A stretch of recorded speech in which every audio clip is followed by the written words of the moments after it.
If you're going to a new company, of course, we all hope for the best. We all kind of have thoughts and dreams and hopes, right? That this is all going to work out and you're going off, into the sunset, into your calling, the best opportunity of your life.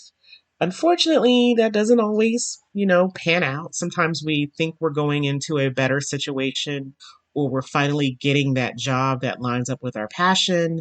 And when we get there, it's not quite what we thought it was going to be.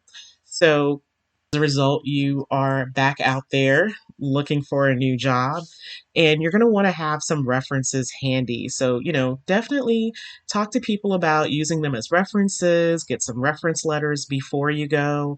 If you're really good at keeping in touch once you've left an organization, definitely try to maintain your ties to those individuals because you never know when you might actually need them.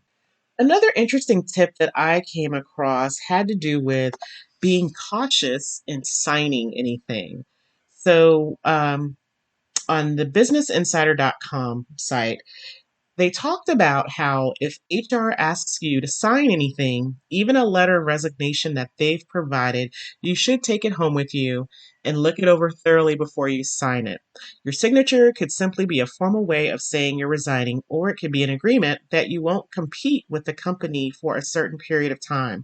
Now, I agree that is very important. And that is also something for you to think about, right? If you have any non compete clauses that you have signed, in the last couple of years, you're going to want to pull those back out and revisit them to ensure that if you are going to work for a competitor, that there's no risk involved with you doing that for yourself legally.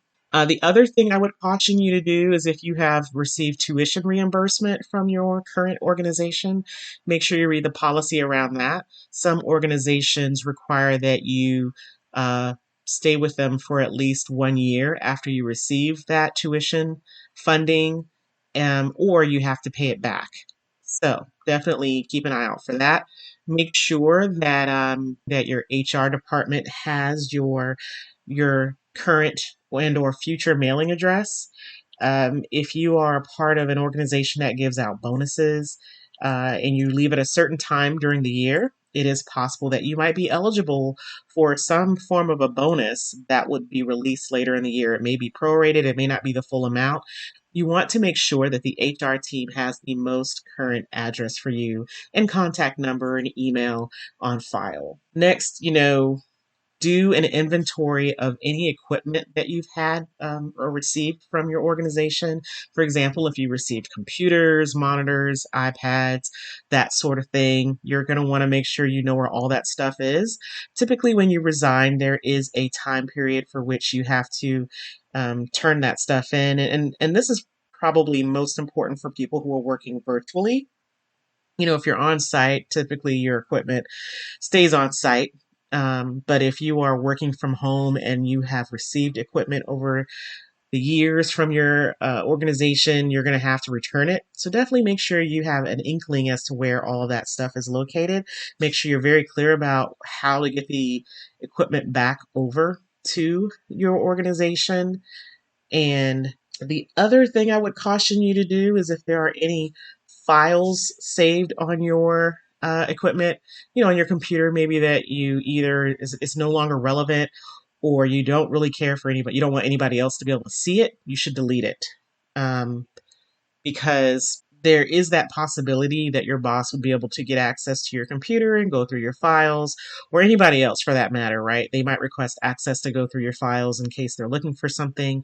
And so if you have any personal information or any sensitive notes that you're not necessarily wanting the world to see, you would definitely want to delete that. Now, in today's world, could they go back and retrieve it? Probably, but let's not make it too easy. Now, another interesting tip that I came across has to do with, after you have left the organization, think about taking a vacation before you start your next role or your next project in life. So you may want to consider, just taking some time off to see some friends, families. Maybe you've delayed a trip for a while. Take advantage of this time and kind of reset, get some mental wellness under your belt. Don't be afraid to pat yourself on the back for your achievements. Of course, you may be sad about leaving an organization, particularly if you've been there for years. In a way, it's almost like you're leaving a relationship, right? Particularly if you've been somewhere for 5, 10, 15, or 20 years. This is a huge change in your life. So you will definitely want to take time to reflect, but don't cry too much about it if you're if you're someone who cries, or don't don't get lost in those thoughts. Celebrate your next venture. Another interesting tip that I came across has to do with formulating your 30, 60, 90 plan. And I think that is very essential, right? You want to create a 30, 60, or 90-day plan to get a sense of, how you're progressing along in this new venture. And that is to make sure that you make a budget based on your new lifestyle. Okay, now, if you're getting a pay raise or a pay increase with your new job, you know, maybe you can think of a way to invest this money or use the money to pay bills. How are you going to use this extra money? You're going to want to start thinking about that if you're planning to maintain your lifestyle as is, and maybe, store away that extra money. If you're going to be taking a pay cut, you're definitely going to want to reset your budget to match your new lifestyle. You will want to look for ways to cut out the unnecessary spending, right? I mean, I think a lot of us splurge. You might be splurging on streaming services or cable still. Yes, some people still have cable. You may even, maybe you shop too much, you eat out too much. You're going to really want to start to reevaluate your spending habits and readjust your budget if you are taking a pay cut. Another tip is to consider saving some of your work samples. If you have a portfolio of work that you will want to take with you that doesn't contain any proprietary information, you're going to want to go ahead and store that as well, right? Do what you can, because this is your proof of your experience and all the great things that you've ever done. So you're going to want to have that handy as well on your way out the door. Be prepared for your exit interview. Some organizations like to schedule exit interviews. They want to know why you're leaving. Maybe they want to understand what they can do better. It's a fine line.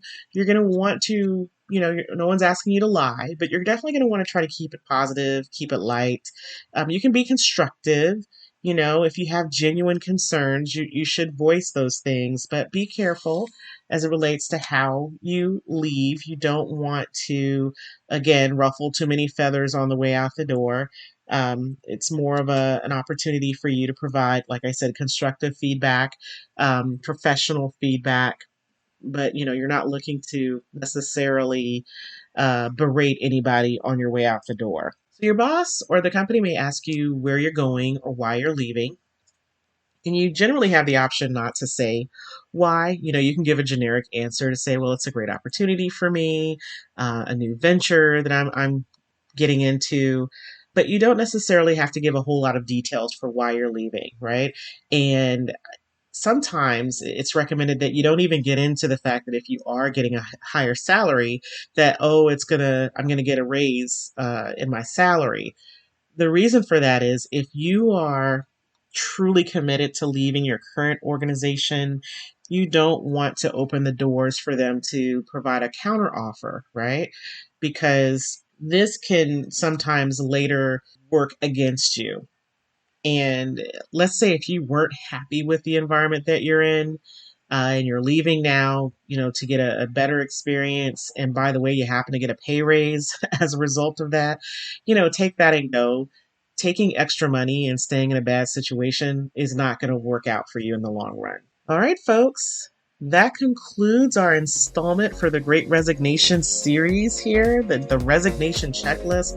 I hope you got something out of it. There's definitely some things that I'm going to be taking away as I prepare for my own Great Resignation. Please remember to stay safe, and I'll talk to you in the next podcast. Hey folks, it's your girl, Lexi Mahari, host of the podcast People Are People, Life Lessons Learned in Real Time, where we talk about everyday life and the crazy things we bump into along the path to having our aha moments. What does that mean? Come on folks, don't think so hard. Just download and listen today. Available on most podcast platforms.